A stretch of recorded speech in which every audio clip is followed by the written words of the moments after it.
I never thought I'd spend my 22nd birthday alone in a jail cell, pregnant with triplets that weren't supposed to exist. My name is Mara Hayes, and 6 months ago, I was a scholarship student at Whitmore University, working 3 jobs just to keep my dorm room and praying my financial aid wouldn't run out before graduation. I studied molecular biology because I wanted to cure diseases, not because I came from money or had connections. My mama cleaned houses in Mississippi until her hands bled, and she died when I was 17 without ever seeing a doctor for the cancer that took her. I promised her grave I'd be different. I'd be the one who made it. But life has a cruel way of rewriting your story when you're not looking. It started on a February night when my roommate convinced me to volunteer at the university hospital's research wing. They were paying $200 for a simple procedure, something about egg donation for a fertility study. $200 meant textbooks I desperately needed and maybe groceries that weren't ramen noodles. I filled out the paperwork, signed the consent forms without reading every word because who actually does, and went into a sterile room where a nurse with kind eyes told me I was doing something beautiful for families who couldn't conceive. They put me under twilight sedation. I remember counting backwards from 10 and thinking about whether I'd pass my organic chemistry midterm. What I didn't know was that the research program had been secretly funded by Castellan Biogenetics, a company owned by one of the wealthiest families in America. What I didn't know was that my eggs weren't going to help some struggling couple. They were part of an illegal genetic experiment that violated every ethical code in modern medicine. And what I absolutely didn't know was that 3 months later, I'd wake up violently sick in my dorm bathroom, take a pregnancy test as a joke because I hadn't been with anyone in over a year, and see 3 positive lines staring back at me like an accusation. The campus clinic confirmed it. Not just pregnant with triplets. The doctor's face went pale when she did the ultrasound, and she asked me questions in a shaking voice about my sexual history, about whether I'd been assaulted, about whether I remembered anything unusual. I told her about the research study, and she went silent in a way that made my blood turn cold. She made a phone call I wasn't supposed to hear. Something about unauthorized procedures and genetic markers that didn't match standard development. 2 days later, campus security came to my dorm room at 6 a.m. They said there had been complaints about stolen research materials from the laboratory. They said security footage showed me in restricted areas, which was impossible because I'd only been in the donation room once. They found a USB drive in my backpack that I'd never seen before, loaded with classified files from Castellan Biogenetics. I was arrested before my 8 o'clock class. The lawyer they assigned me was fresh out of school and overwhelmed. He told me the charges were serious: corporate espionage, theft of intellectual property, conspiracy. He said the university had already revoked my scholarship and expelled me. He said Castellan Biogenetics was prosecuting aggressively because they couldn't afford the publicity of their research program being exposed. But here's what made my hands shake when I finally understood. The triplets growing inside me carried genetic markers that matched Castellan DNA. Specifically, they matched Dominic Castellan, the 34-year-old CEO who'd inherited his father's empire and expanded it into something that terrified governments and impressed shareholders. Each baby had a birthmark the lab reports described as, quote, distinctive and hereditary, a small crescent shape behind the left ear that had appeared in every Castellan for 6 generations. I'd never met Dominic Castellan. I'd never even seen him in person. But somehow, impossibly, I was carrying his children. And someone very powerful wanted to make sure I stayed silent about how that happened. The jail cell was gray concrete and fluorescent lights that never turned off. My cellmate was a woman named Teresa who'd been caught writing bad checks to feed her kids. She took one look at my swollen belly and the tears I couldn't stop and asked me what kind of man had put me here. I told her it wasn't a man. It was a machine, a system, a corporation that treated human beings like laboratory experiments. She didn't believe me at first. Nobody would. But on my 3rd night in that cell, something happened that changed everything. A guard I'd never seen before slipped a folded note under the bars while Teresa was asleep. It was written in careful handwriting on expensive paper that didn't belong in a place like this. It read, "They're watching you. Don't trust your lawyer. Someone wants those babies and they'll do anything to take them. You have 48 hours before they move you to a facility where you'll disappear. There's a hearing tomorrow at 2. Make noise. Make them see you.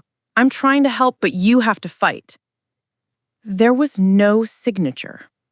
I held that note until my fingers went numb, reading it over and over in the dim light, while my babies moved inside me like they could sense my fear. 3 little heartbeats that existed because someone had stolen my body's potential and turned it into their property. The next morning, they came to take me to the courthouse, and that's when I saw him for the first time. Dominic Castellan himself, standing in the hallway outside the courtroom in a suit that probably cost more than my entire education, staring at me with eyes that held something I couldn't name. Recognition. That's what I saw in Dominic Castellan's eyes, and it terrified me because he shouldn't have known who I was. The guards pushed me forward in my orange jumpsuit and belly chain adapted for my pregnancy, and I wanted to disappear into the floor. Here was a man who owned hospitals and research facilities across 3 continents, whose face appeared on magazine covers next to headlines about innovation and philanthropy. And he was looking at me like I was a ghost he'd been searching for. He didn't approach. He just watched as they led me into the courtroom, and I saw his jaw tighten when he noticed the chains around my wrists. The hearing was supposed to be routine, a bail decision for a broke college student with no flight risk and no criminal history. But the prosecutor stood up in her sharp blazer and painted me as a dangerous corporate spy who'd infiltrated a research program to steal trade secrets worth millions. She had photographs, security footage that I swear had been doctored, and testimony from lab technicians I'd never met, who claimed I'd asked suspicious questions about the company's genetic research.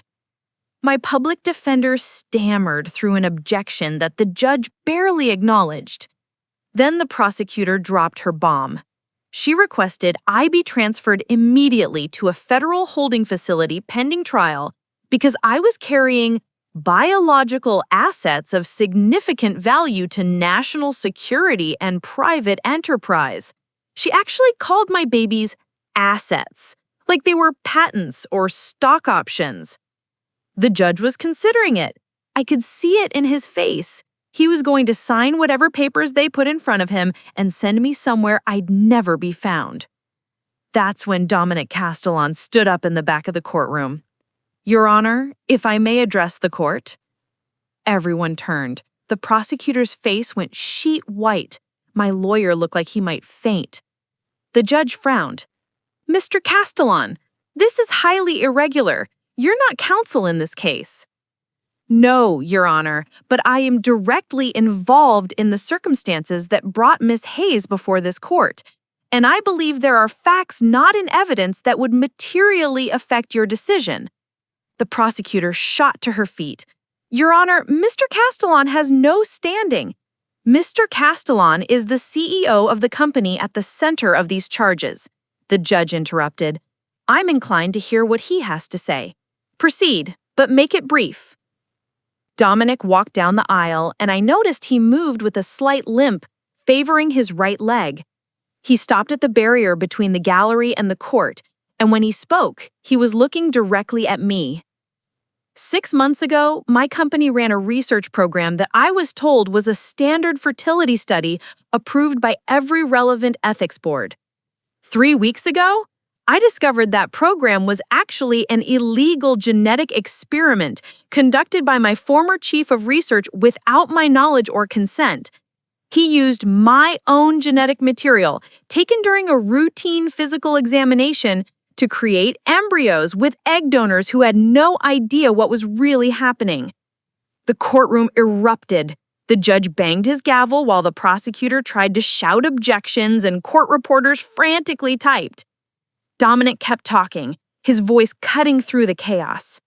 Miss Hayes is not a corporate spy. She's a victim of medical assault and fraud perpetrated by people I trusted with my company's reputation. The charges against her were manufactured to keep her silent about what was done to her. And the request to transfer her to federal custody is not about protecting trade secrets. It's about making sure she and the children she's carrying disappear before the truth comes out. My hands were shaking so hard the chains rattled. He was admitting everything in open court, destroying his own company's credibility to defend a woman he'd never met. The judge leaned forward. Mr. Castellan, are you saying you're the biological father of the defendant's pregnancy? According to genetic testing that I've had independently verified by 3 separate laboratories, yes. Those children carry my DNA because it was stolen and used without my consent, just as Miss Hayes' eggs were stolen and used without hers.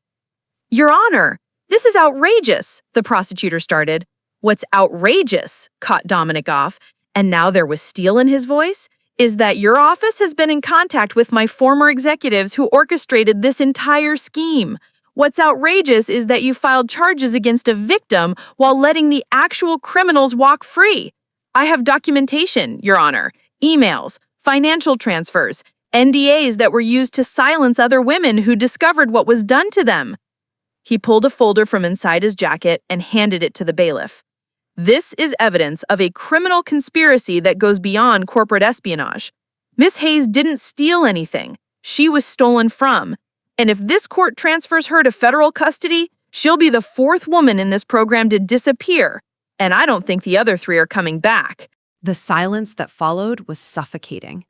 The judge took the folder, flipped through it, and his face changed with every page. When he finally looked up, his voice was tight. I'm releasing Miss Hayes on her own recognizance, pending a full investigation into these allegations. All charges are suspended. Miss Hayes, you're free to go. I couldn't move.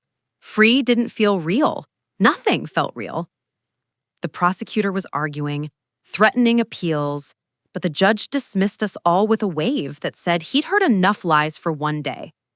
The guards unlocked my chains, and I stood there in the middle of the courtroom, rubbing my wrists, while people filed out and lawyers huddled in angry clusters. Dominic Castellan was talking to someone in an expensive suit who was probably his attorney, but he kept glancing over at me like he was afraid I'd vanish if he looked away too long. My public defender touched my elbow. Miss Hayes, you should leave before they change their minds. Do you have somewhere safe to go? I didn't. My dorm room was cleared out. I had maybe $300 in my bank account and no family except a cousin in Atlanta I hadn't spoken to in 5 years. She'll come with me. Dominic was suddenly there, closer than he'd been before. And up close I could see that he looked exhausted, like he hadn't slept in days. I have a secure property outside the city. Medical staff, security, everything you'll need until this is sorted out. I don't even know you, I whispered. I know, and you have every reason not to trust me. But those people who put you in jail won't stop just because a judge dismissed the charges. They've invested too much in keeping this quiet. And he stopped and something vulnerable crossed his face. I owe you more than I can ever repay. Please, let me try. Every instinct told me to run, but I was exhausted and pregnant and terrified. And when he looked at me, I didn't see the billionaire from the magazines. I saw someone who was just as trapped as I was, just in a different kind of cell. Okay, I said, but I want answers, all of them. You'll have them. We left through a side entrance where a black car was waiting. As we pulled away from the courthouse, I saw the prosecutor on the steps, talking urgently into her phone, and I knew Dominic was right. This wasn't over. We drove for 40 minutes into the countryside, where estates hid behind stone walls and iron gates. His property was beautiful in a way that made me uncomfortable. Too much space, too much silence, gardens that looked like paintings. A housekeeper named Maria showed me to a guest suite bigger than the apartment I grew up in, and a doctor examined me gently while explaining that the babies were healthy despite everything I'd been through. That night, Dominic knocked on my door holding 2 mugs of tea. "Can we talk?"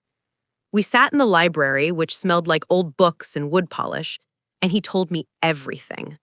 About his father's obsession with legacy and genetic perfection, about the research chief who'd taken that obsession and turned it into a secret program, about the 6 women they'd identified who'd been part of the study, and how 3 had accepted settlements and disappeared, and 2 had died in suspicious accidents. "You were supposed to be number 7, he said quietly. "But you asked questions at that campus clinic. You made noise. That doctor reported it, and it triggered an internal investigation I didn't even know I should be conducting. Why did they want babies with your DNA specifically?" He was quiet for a long moment. "My family has a rare genetic trait. We're immune to certain degenerative diseases. There's potential for pharmaceutical applications worth billions. My father wanted to patent it. When he died, his lieutenants wanted to continue the research without the ethical constraints he at least pretended to follow. So they made me a surrogate without asking. Yes. I should have been angry. I was angry. But I was also sitting across from someone who looked as violated as I felt, and that complicated everything. "What happens now?" I asked. "Now I dismantle everything they built, and I make sure you and those babies are safe." He met my eyes. "I know you have no reason to believe me, but I need you to know, I didn't want this.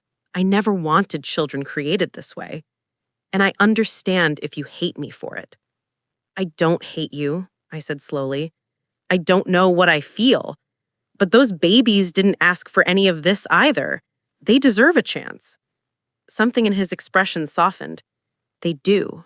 And so do you, Amara. You were going to be a doctor, weren't you, before all this? Molecular biologist, maybe medical school eventually." That's still possible. I'll make sure of it. I wanted to believe him, but trust was a luxury I couldn't afford yet. What I didn't tell him was that before leaving the courthouse, I'd seen the guard who'd slipped me that warning note. She'd mouthed 2 words across the crowded hallway. "They're coming." The sanctuary didn't last 3 days. I woke to silence so complete it felt wrong, and when I checked my phone, there were 17 missed calls from a number I didn't recognize. My hands shook as I pulled on the robe Maria had left on the chair, and I was halfway down the hall when I heard voices, sharp, urgent, dangerous. Dominic's study door was cracked open. Through the gap, I saw 3 men in suits I didn't recognize, and the way they stood told me they weren't lawyers or business associates. They had the coiled stillness of people trained to hurt others efficiently. "This is becoming a liability we can't contain," one of them said. His voice was smooth, corporate, terrifying in its calmness. "The girl is talking to federal investigators. She's already given 2 depositions." "Amara hasn't spoken to anyone," Dominic replied, and I could hear the tension wound through every word. "I've made sure she's protected from harassment." "Your protection is the problem, Mr. Castellan. You've made this personal, and personal makes you vulnerable. The board has decided it's time for damage control. The board doesn't make decisions about my family. Those children aren't your family. They're intellectual property created using company resources. Legally, they belong to Castellan Biogenetics." The temperature in my body dropped to freezing. They were talking about my babies like patents, like things that could be owned. "You're insane if you think you'll let me—" "You won't let us do anything. You'll be grateful. We're offering a reasonable solution. The girl gets a settlement, $10 million, full medical care, a confidentiality agreement. She signs over parental rights, and everyone walks away clean." "She's not signing anything." "Then she's a loose end, and we all know how those get handled." I must have made a sound, a gasp, a sob, something, because suddenly all 4 men were looking at the door and Dominic's face went white. "Amara!" I ran. Not smart when you're 6 months pregnant with triplets, but terror makes you stupid. I made it to the main staircase before one of the men caught up with me, his hand closing around my wrist with bruising force. "Easy now. Nobody needs to get hurt. Let her go." Dominic's voice cracked like a whip. Right now, or I'll have security here in 30 seconds and you'll be answering questions you don't want to answer. Your security works for the board, Mr. Castellan. You're outvoted and outmaneuvered. This was always going to end one way. What happened next was chaos. Dominic hit the man holding me hard enough to knock him into the banister. Alarms started screaming. Maria appeared from somewhere with a phone, shouting in rapid Spanish. I stumbled down the stairs with my arms wrapped around my belly, and I was halfway down the hall when I could feel the babies moving frantically like they sensed the danger. A car was already running in the circular driveway, black SUV with tinted windows, engine purring. The back door flew open and someone yelled, "Get in!" It was the guard from the jail, the one who'd warned me. She wasn't wearing a uniform now, just jeans and a tactical vest, and she had a gun in a shoulder holster that she didn't bother hiding. You were right not to trust the lawyer. Now move. I dove into the back seat. Dominic was right behind me, bleeding from a cut above his eye, and the guard floored it before the door was even closed. We fishtailed through the gate while men in suits poured out of the house behind us. "Who are you?" I gasped. "Riley Moss, former FBI. I've been investigating Castellan biogenetics for 8 months. Your case broke it wide open, but the corruption was deeper than anyone realized. People in federal law enforcement, judges, hospital administrators, they've all been paid off. Where are we going? Somewhere they won't think to look. Dominic, you're bleeding. I'm fine. Amara, are you hurt? The babies? We're okay, I think. But I wasn't sure. Everything hurt, and I felt pressure low in my abdomen that might have been fear or might have been something worse. Riley's phone rang. She answered on speaker while navigating through traffic like she was racing professionally. "Talk to me." "Agent Moss, this is Director Chen. I'm hearing report of an incident at the Castellan estate. Are the witnesses secure?" "For now. But we've got board members willing to commit felonies to protect their assets. I need a safe house and federal marshals I can actually trust." "I'm working on it. In the meantime, stay mobile. There's a warrant being issued for Dominic Castellan's arrest. Obstruction of justice, witness tampering. It's bogus, but it'll give them legal cover to bring you in." Dominic closed his eyes. "They're burning everything down." "Not everything," Riley said grimly. "We've got the documents you provided. Financial records, emails, NDAs. It's enough to start building a case, but we need Amara's testimony. And we need those babies born healthy so we can prove genetic manipulation. That's the smoking gun." "They're not evidence," I said, and my voice broke. "They're my children." "I know, and I'm going to make sure they stay yours." Riley met my eyes in the rearview mirror. "But you need to understand what we're up against. Castellan Biogenetics has enough money and influence to make inconvenient people disappear. You're not the first woman this happened to. You're just the first one who survived long enough to fight back."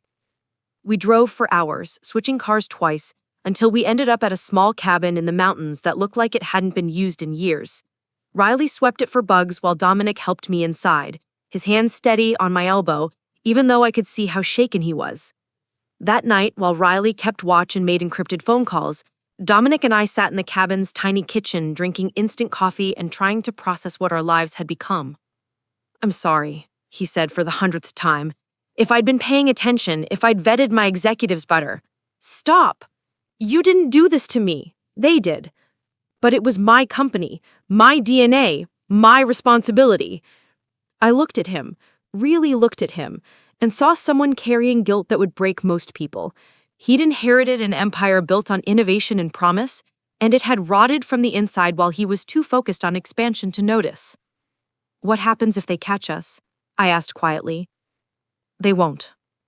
But if they do..." He was quiet for a long time. Then, "If they catch us, I'll make sure you get out, whatever it takes. Those babies deserve a mother who'll fight for them the way you already are. They deserve a father, too." Something shifted in his expression. "I don't know how to be a father, especially not like this. None of us know how to do anything until we have to." I put my hand on my belly, feeling the 3 distinct movements that had become familiar. "They're real, Dominic. Not assets, not intellectual property, real human beings who are going to need both of us." "You'd let me be part of their lives, after everything?" "You're already part of their lives. The question is what kind of part?" Before he could answer, Riley burst through the door with her weapon drawn. "We've got company. 2 vehicles, maybe 3 minutes out. We need to move right now." The next 6 hours were a blur of back roads and safe houses, and Riley making increasingly frantic calls to contacts she trusted. We finally stopped at a rural medical clinic run by a doctor who owed Riley favors. And that's when my water broke. "No," I whispered, staring at the wetness spreading across the car seat. "No, it's too early. I'm only 26 weeks." The doctor, an older woman named Dr. Reeves, who moved with calm efficiency, got me inside and onto an exam table. "Your body's been through extreme stress. The babies are trying to come, and we need to stop it if we can." She gave me medications that made my heart race and my hands shake. Stopping labor certainly felt like labor.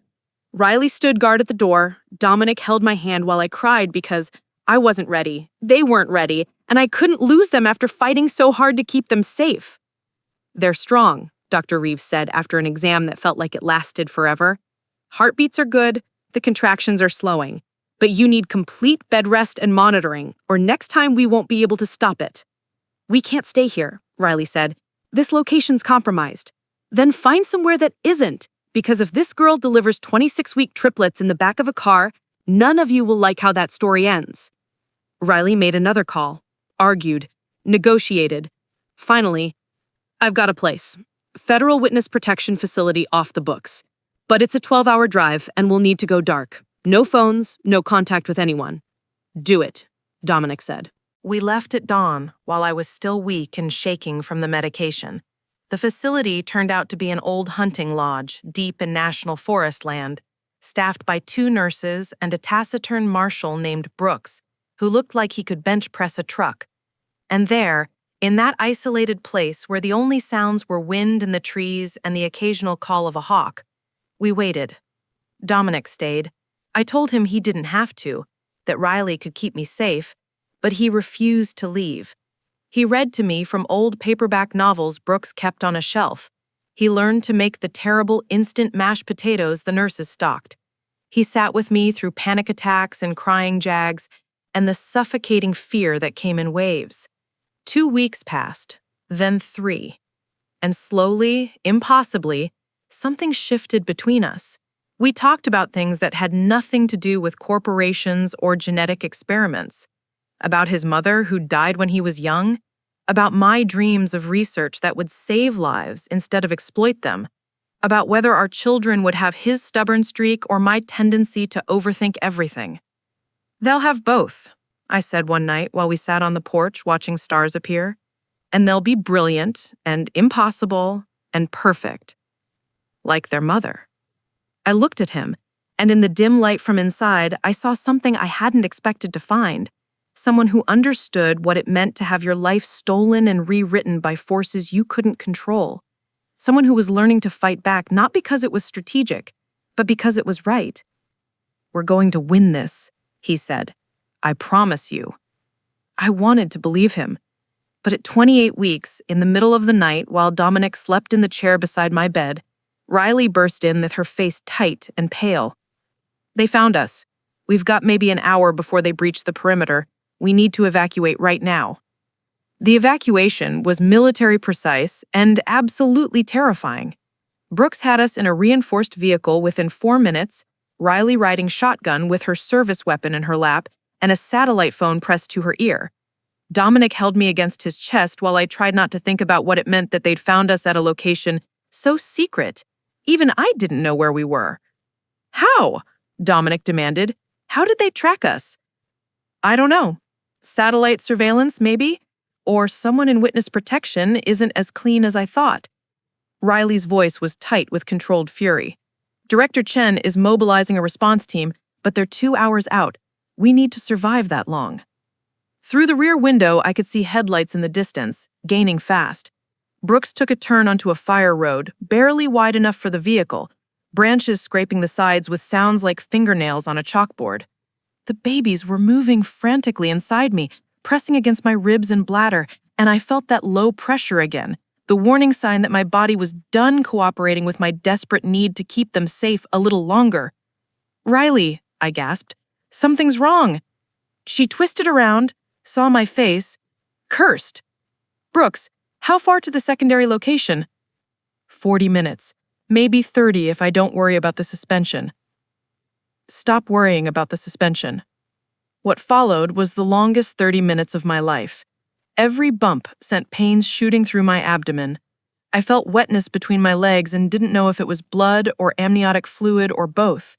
Dominic was talking to me in a low, steady voice, telling me about the house he'd bought overlooking the ocean, describing the nursery he'd had designed even though he hadn't told me yet, painting a future that felt like fantasy while reality tried to tear us apart. The secondary location was an abandoned fire station that Riley and Brooks had apparently stalked weeks ago as a contingency. They got me inside and onto a cot, while Riley locked every door and Brooks set up surveillance equipment that looked like it belonged in a spy movie. "I need a hospital," I said through gritted teeth. "These babies are coming." "I know. Dr. Reeves is en route with a medical team. 20 minutes. 20 minutes felt like 20 years. The contractions were real now, not the practice ones that had plagued me for weeks, but the kind that stole your breath and made your vision white out. Dominic held my hand hard enough to hurt, while Riley monitored the perimeter and Brooks checked ammunition clips with the kind of calm that suggested this wasn't his first firefight. "Tell me something," I gasped between contractions. "Tell me anything to make this less terrifying." Dominic's voice was shaking. "I've been in love with you since you stood up in that courtroom and told the judge you weren't anyone's property. I know that's impossible. I know you have every reason to hate me, but watching you fight for those babies, for yourself, for the future you deserve, it's the bravest thing I've ever seen. And I don't deserve to be part of it, but I'm begging you to let me try." I stared at him through tears. "You're confessing your feelings while I'm in labor? Terrible timing, I know. The worst."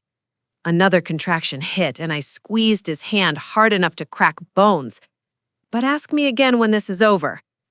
Dr. Reeves arrived with 2 other medical professionals and enough equipment to stock a small emergency room. She examined me with efficient hands while Riley and Brooks argued in harsh whispers about defensive positions and extraction protocols. "You're at 7 centimeters, Dr. Reeves announced. "These babies are coming tonight whether we're ready or not. I'm going to be honest with you, Amara. At 28 weeks, triplets face serious complications. Underdeveloped lungs, bleeding in the brain, infections. We'll do everything we can, but you need to prepare yourself." "They're fighters," I said, and I believed it because I had to. "They've survived everything else." The labor was brutal. Hours of pain that made me understand why they call it labor. It was work, exhausting and relentless and all-consuming. Dominic stayed beside me the entire time, letting me curse him and squeeze his hand and scream when the pain got too intense for dignity. And then, at 2 in the morning, while Riley kept watch at the windows and Brooks monitored radio chatter about vehicles spotted near the abandoned station, my first daughter was born. She was tiny, barely 3 pounds, and her cry was weak, but it was the most beautiful sound I'd ever heard. Dr. Reeves worked quickly, clearing her airway, checking vitals, wrapping her in warming blankets. "She's breathing on her own. That's good. That's very good." 12 minutes later, my second daughter arrived, and she screamed like she was furious at the world that had tried so hard to keep her from existing. 3 pounds, 2 ounces with a full head of dark hair and fists that swung at everything. "That's my girl," I sobbed.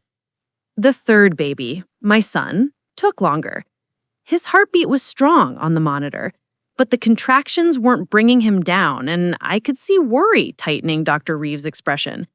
"We may need to do a cesarean." "No time," Riley called from the window. "We've got vehicles approaching multiple hostiles, and they're not stopping at the perimeter." Dr. Reeves made a decision. She manipulated my belly externally, repositioning the baby, and gave me instructions to push that felt impossible, but I followed anyway because I'd come too far to fail now. And then he was there, my son.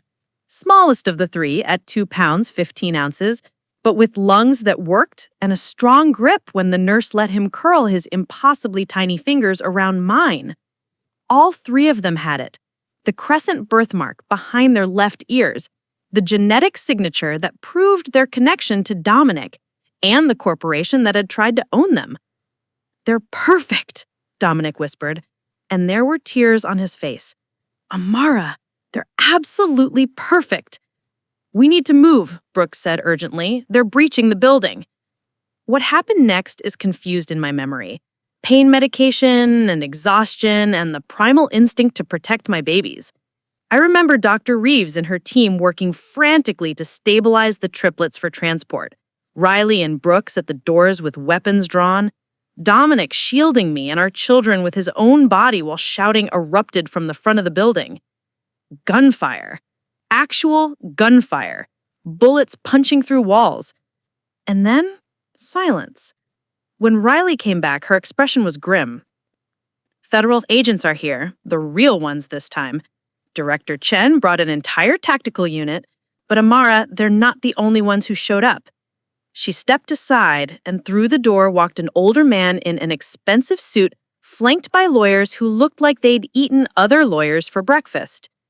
"Mr. Castellan," the man said coldly, "I'm Richard Stokes, chairman of the Castellan Biogenetics Board. We need to discuss terms." "There are no terms," Dominic said flatly. "You're going to prison." "Am I? Because from where I'm standing, your girlfriend just gave birth to 3 illegally obtained children whose genetic material belongs to my company. We have patents, contracts, legal precedent stretching back 30 years. He smiled, and it was a terrible thing. You can fight this in court for the next decade while we drag her name and yours through every media outlet. Or you can be reasonable. She signs the parental rights over, we provide medical care for the children, everyone gets paid, and the story goes away." I looked at this man who thought he could buy my children, and something inside me that had been bending under pressure finally turned to steel. No. Everyone looked at me. "Those babies aren't property. They're human beings, my human beings, and you can't have them. Not for 10 million, not for 100 million, not for anything. Take me to court. Drag me through the media. I don't care. I'll stand in front of every camera and tell the world exactly what you did. How you stole eggs from broke college students. How you used genetic material without consent. How you've made women disappear when they asked questions." I pulled myself up, despite the pain, despite the exhaustion, and met his eyes. I was going to be a molecular biologist. I know how to write research papers. And I'm going to write one about your company that will make sure no ethical review board ever approves your work again. Richard Stokes' smile disappeared. "You're making a mistake. No, you made the mistake when you thought I'd be too scared to fight back." Director Chen stepped forward then, a woman in her 50s with gray in her hair and steel in her spine. "Mr. Stokes, you're under arrest for conspiracy to commit medical fraud, human rights violations, obstruction of justice, and about 15 other charges my team is still compiling. You have the right to remain silent, and I strongly suggest you use it." The lawyers erupted in objections. Richard Stokes' face turned purple with rage. But federal agents were already moving in, and for the first time in months, I felt like maybe we'd actually won. The aftermath was messy and complicated and exhausting. The babies spent 6 weeks in a neonatal intensive care unit while their lungs developed and they gained weight. I lived in a hospital room nearby, healing from the birth and learning to pump milk for 3 tiny humans who needed every advantage they could get. Dominic was there every day. He held them when the nurses said it was okay. He read them stories, even though they were too young to understand. He brought me terrible hospital food and sat with me through the terrifying nights when monitors beeped alarms and we thought we might lose one of them. We didn't lose anyone. Against odds that had doctors shaking their heads in amazement, all 3 babies thrived. My daughters, I named them Maya and Zara, grew stronger every day. My son, Elijah, surprised everyone by being the first to breathe without assistance. The legal case against Castellan Biogenetics faced international headlines. 6 executives were indicted. Richard Stokes faced 50 years in prison. The company itself was dissolved, its assets seized, its research programs shut down. And the other women, The ones who'd been paid off or scared into silence started coming forward with their stories, and together we built a case that changed laws about genetic research and informed consent. But that was all later. 6 months after the triplets were born, I stood in a university lecture hall that smelled like old wood and possibility. The dean of the molecular biology department at Whitmore was offering me something I'd thought was lost forever, a chance to complete my degree, with a full scholarship and funding for whatever research I wanted to pursue. Dominic had made calls, pulled strings, done whatever billionaires do when they want to fix things, but the dean was clear. I'd earned this on my own merit. Your research proposal on ethical frameworks for genetic medicine is exactly the kind of work we want to support, she said, handing me paperwork that felt like a second chance at the life I was supposed to have. You've lived through something most scientists only theorize about. That perspective is invaluable. I accepted with shaking hands, and when I walked out of that building into autumn sunshine, Dominic was waiting, by a bench, with a stroller that cost more than my first car and held 3 sleeping babies who'd beaten impossible odds. "How'd it go?" he asked. "I'm a student again, officially. Dr. Hayes has a good ring to it. That's years away. I'm patient." He stood, and I noticed he didn't limp anymore. He'd had surgery to fix the old injury and spent months in physical therapy. "I have something to show you, if you're up for a drive." The house overlooking the ocean was real, not just a story he'd told me during labor to keep me focused. It was beautiful in an understated way, with huge windows and a nursery that somehow managed to fit 3 cribs without feeling crowded.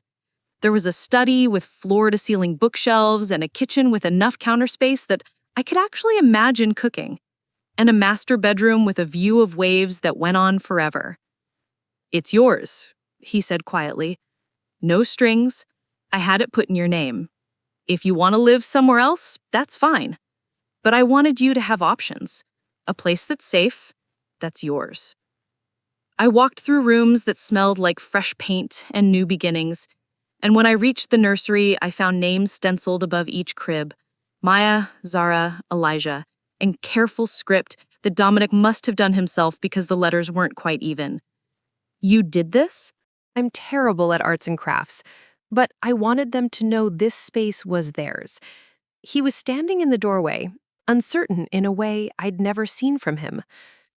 "Amara, I meant what I said that night. I know I have no right to ask anything from you. What happened was unforgivable, even if I didn't orchestrate it. But I love our children, and He stopped, started again. "I'm in love with you.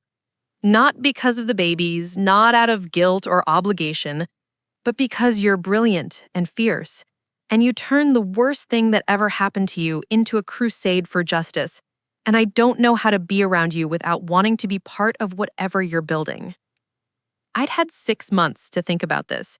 6 months of watching him learn to change diapers and warm bottles and sing off-key lullabies.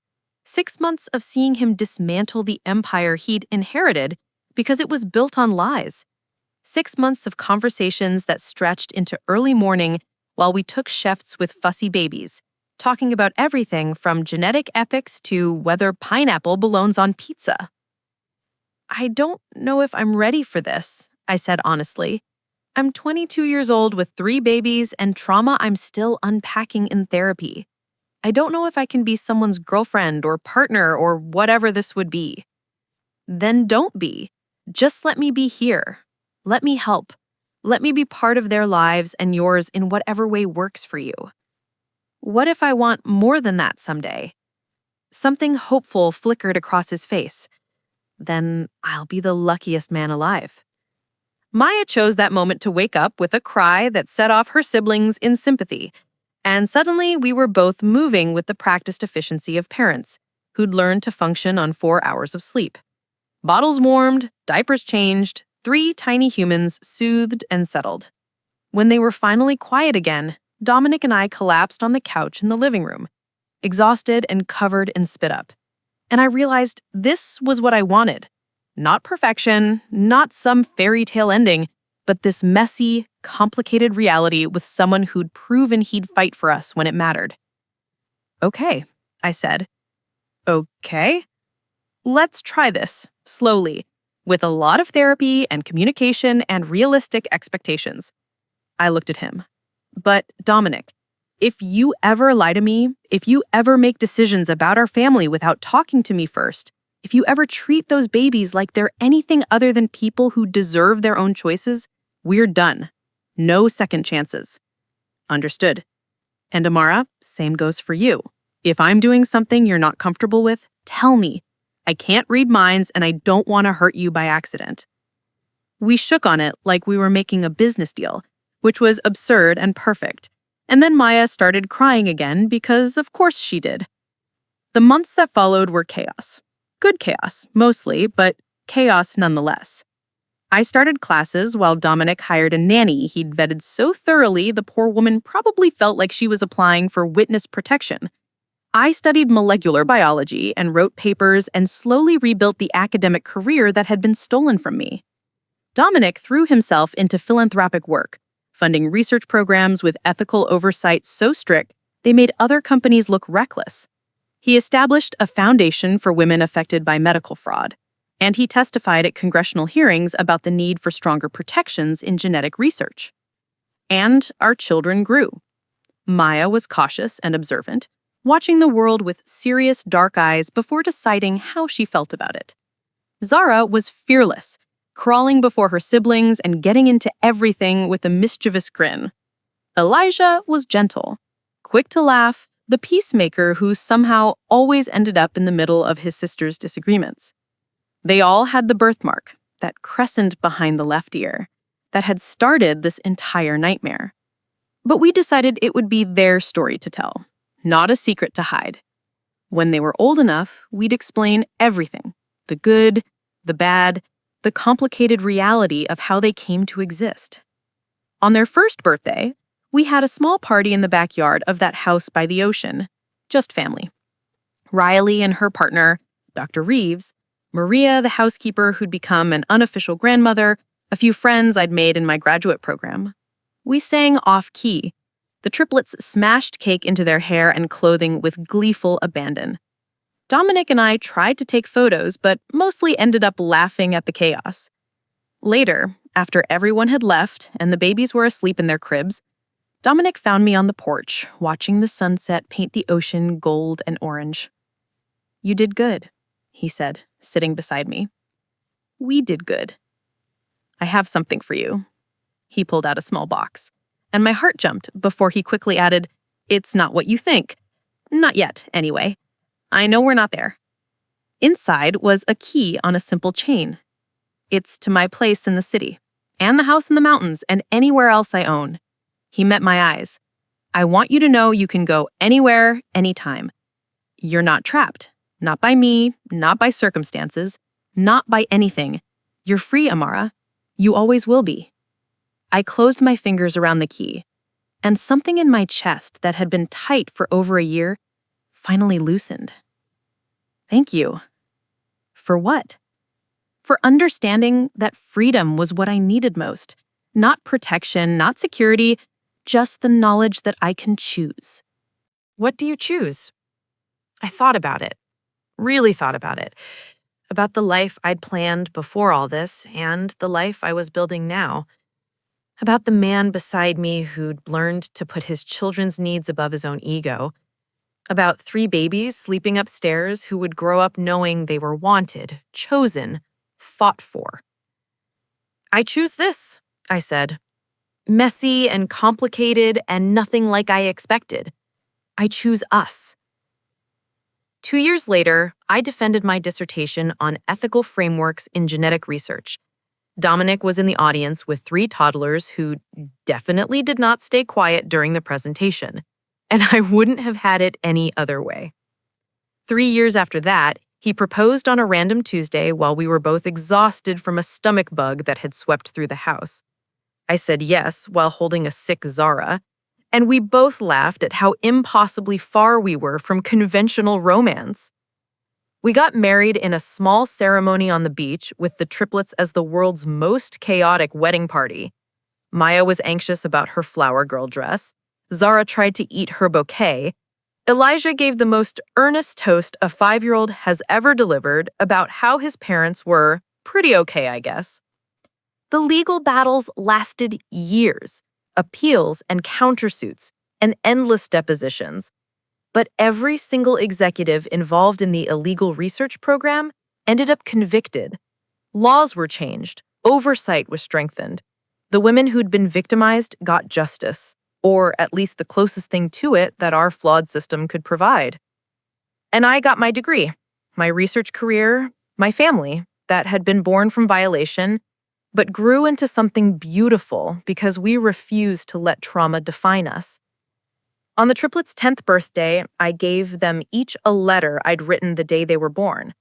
In that chaotic fire station while bullets flew and everything seemed impossible. Letters about how fiercely I loved them, how they'd saved me as much as I'd saved them, and how their existence was proof that even the worst circumstances couldn't destroy hope. They cried. I cried. Dominic pretended he wasn't crying, but fooled no one. And that night, after the party and the chaos and the moment when our teenagers weren't quite teenagers anymore, Dominic and I sat on our porch watching the ocean that had witnessed our entire journey. "We did it," I said softly. You did it. I just tried to keep up. No, we did it. Together, all 5 of us. I leaned against him, comfortable in the kind of partnership that took years to build. They're going to be okay. More than okay. They're going to change the world. And you know what? I believed him. Because I'd learned something in that jail cell all those years ago. Something that carried me through labor and legal battles and the long, hard work of healing. You don't need permission to fight for justice. You don't need to be perfect to deserve dignity. And love? Real love isn't about perfect circumstances or fairy tale beginnings. It's about choosing each other every single day, even when it's hard, especially when it's hard. My name is Amara Hayes Castellan. I was a broke student who became a mother under impossible circumstances, who fought a billion-dollar corporation and won, who turned trauma into triumph, not by forgetting what happened, but by refusing to let it define my future. This is my story, and it's just the beginning.